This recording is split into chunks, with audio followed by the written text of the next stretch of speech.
A man walks through the doors of a bank. His shoes are polished. His hat sits perfectly on his head. He carries a small passbook in his hand, proof of his life savings. Inside, the marble floors shine, the tellers smile. Everything feels solid, permanent, safe.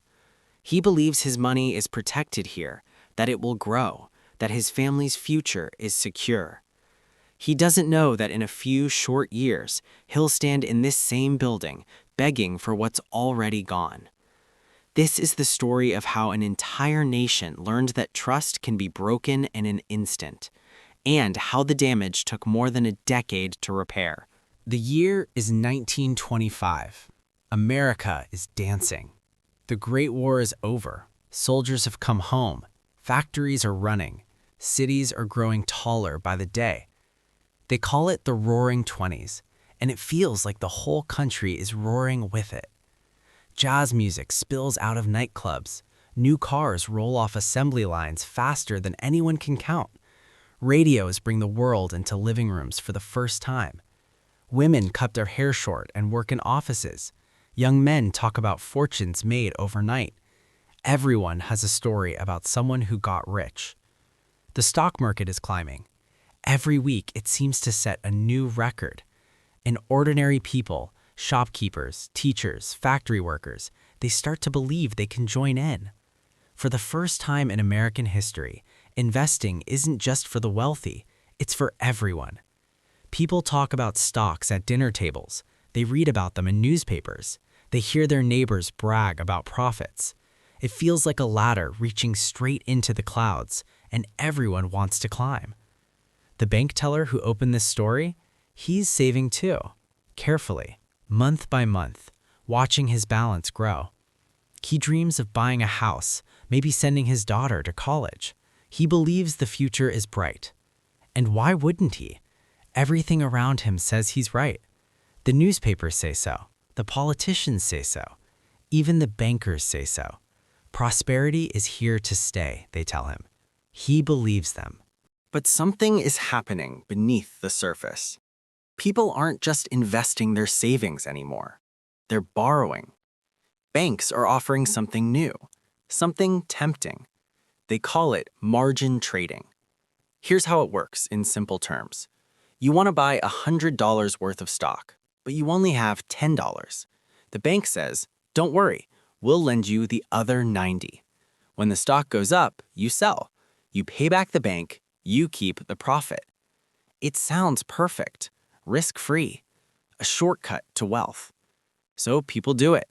Teachers, plumbers, nurses, people who've never invested before. They borrow, they buy. They watch their paper wealth grow. But here's the catch. If the stock price drops, even a little, the bank wants their money back immediately. And if you can't pay, they sell your stock to cover the loan, whether you're ready or not. Most people don't think about that part because the market isn't dropping, it's climbing every single day.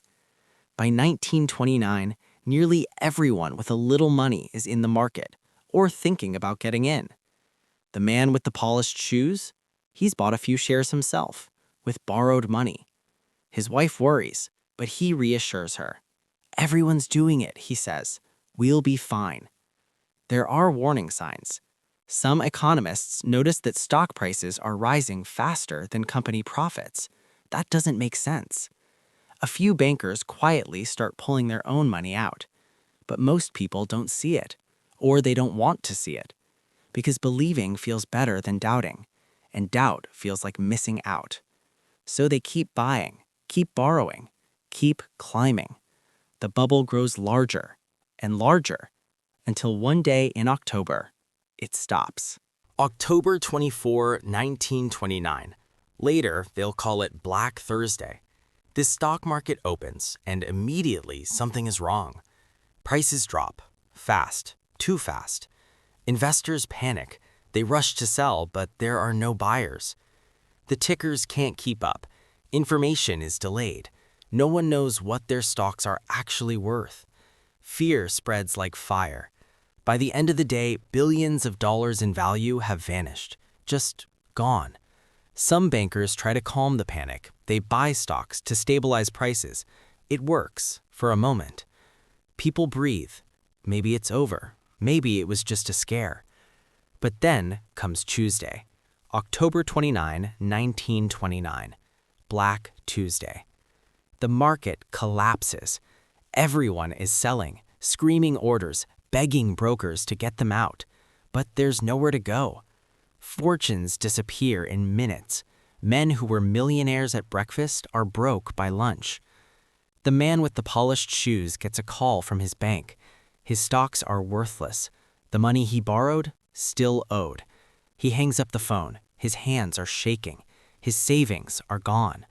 But the real nightmare is just beginning, because the stock market crash is only the start. The next disaster happens slowly, quietly, in neighborhoods across the country. It starts with whispers. Did you hear the bank on 5th Street closed? Mine too. People realize something terrible. Their money isn't actually in the bank. Banks don't keep all deposits in a vault. They lend most of it out to businesses, to people buying homes, to investors. When those loans can't be paid back, the money is just gone. And if too many people try to withdraw at once, the bank runs out. It's called a bank run. And once it starts, it's almost impossible to stop. Picture this. A line forms outside a bank before sunrise.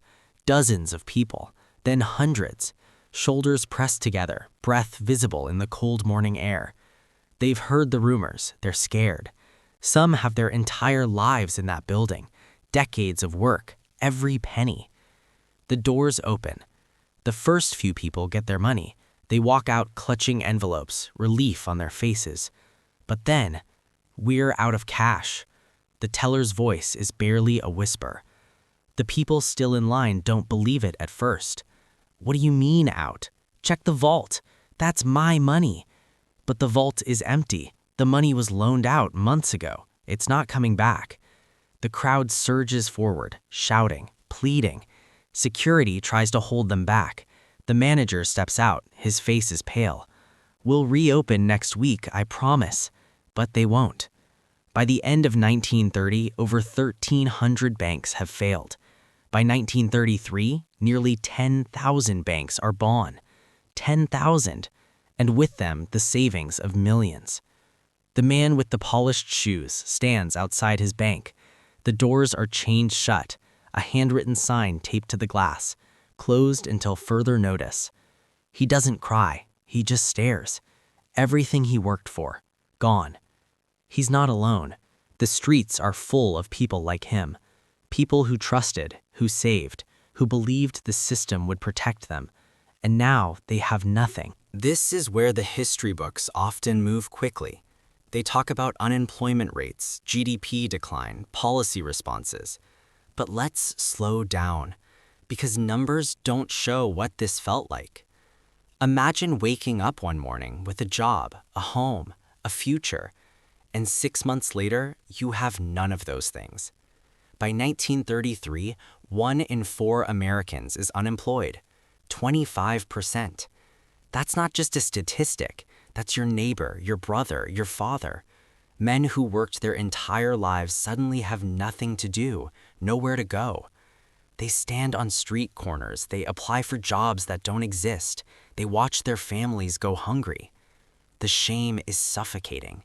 Fathers who can't feed their children. Mothers who water down soup to make it last. Children who pretend they're not hungry so their siblings can eat. Breadlines form in every city. People wait for hours in the cold for a loaf of bread, a bowl of soup, anything.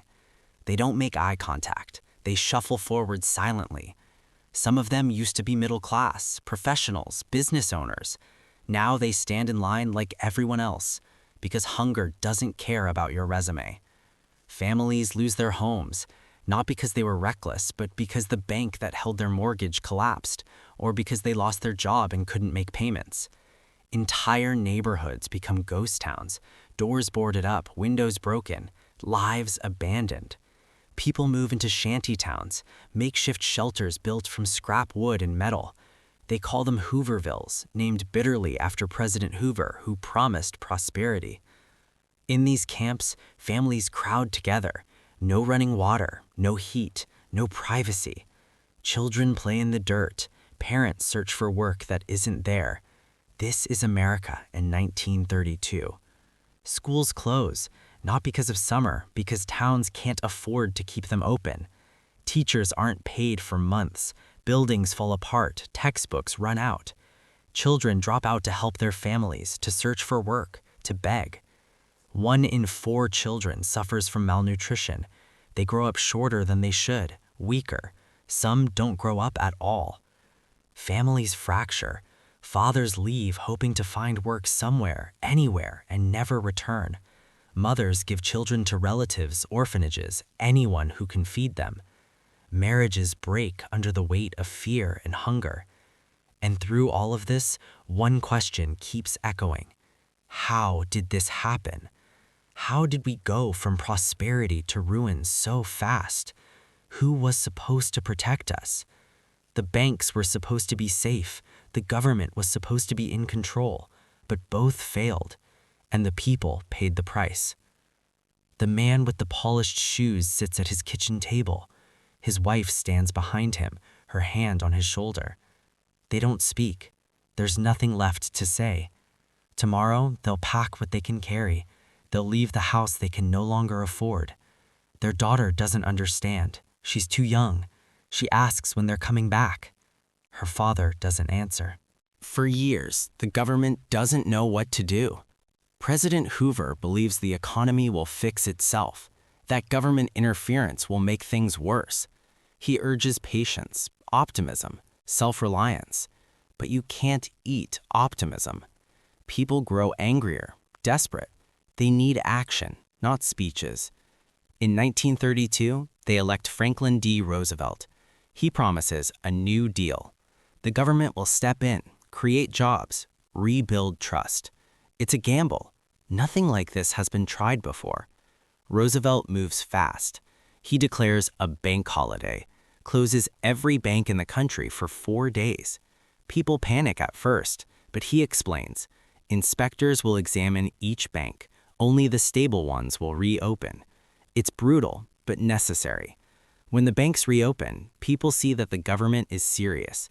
Trust begins, slowly, to return.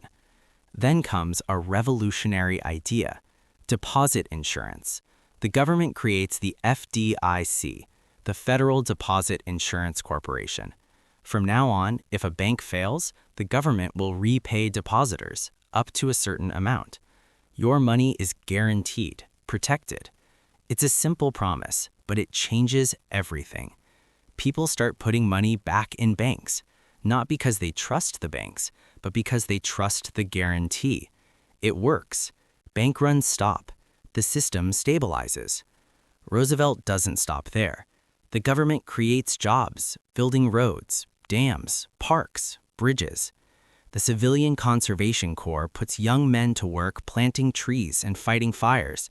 The Works Progress Administration hires writers, artists, teachers. It's not perfect. Not everyone is helped. The Depression drags on, but people begin to feel something they haven't felt in years: hope. The man with the polished shoes finds work building a bridge. It's hard labor, his hands blister, his back aches, but it's a paycheck, a purpose. He sends money home to his wife and daughter. They move out of the shantytown into a small apartment. Nothing fancy, but it has walls, a roof, a door that locks. It feels like victory. Still, the Depression doesn't truly end because of the New Deal. It ends because of war. In 1939, Germany invades Poland. World War II begins. By 1941, America enters the fight. And suddenly, factories roar back to life. They need tanks, planes, ships, guns, uniforms, supplies. Millions of men join the military. Millions of women take jobs in factories. Unemployment vanishes almost overnight. The economy booms again. But it's a grim irony. It took destruction abroad to rebuild prosperity at home.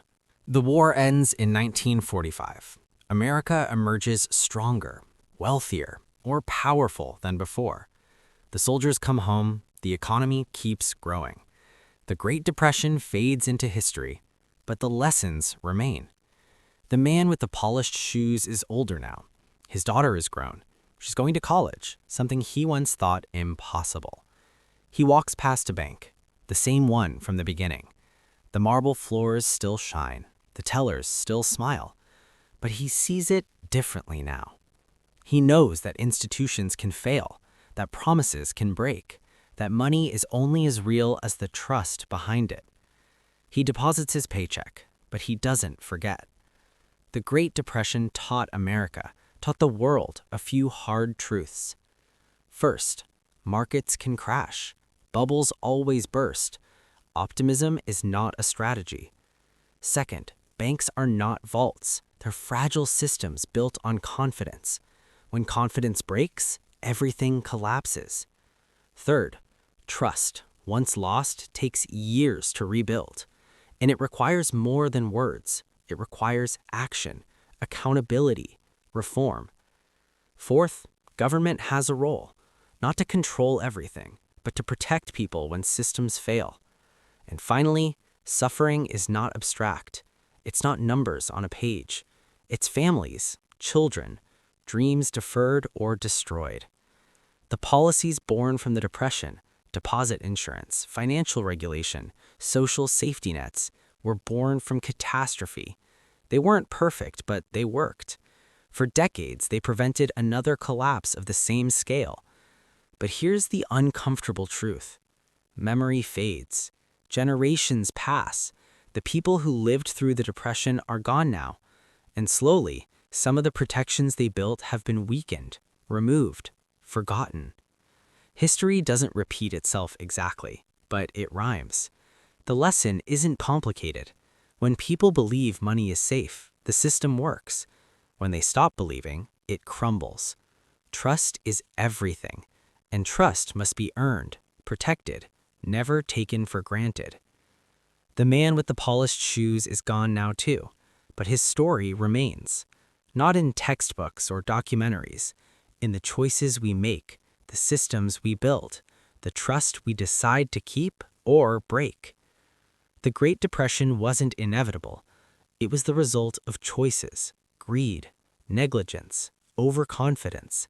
But it was also the result of something simpler, forgetting that behind every dollar, every stock, every bank account, there's a person, a family, a dream. If you found this story powerful, hit the like button. If you want to understand more about how history shapes the world we live in today, subscribe. And if there's a lesson here that struck you, drop it in the comments. Because history doesn't repeat itself exactly, but it rhymes. And we'd better be listening. End.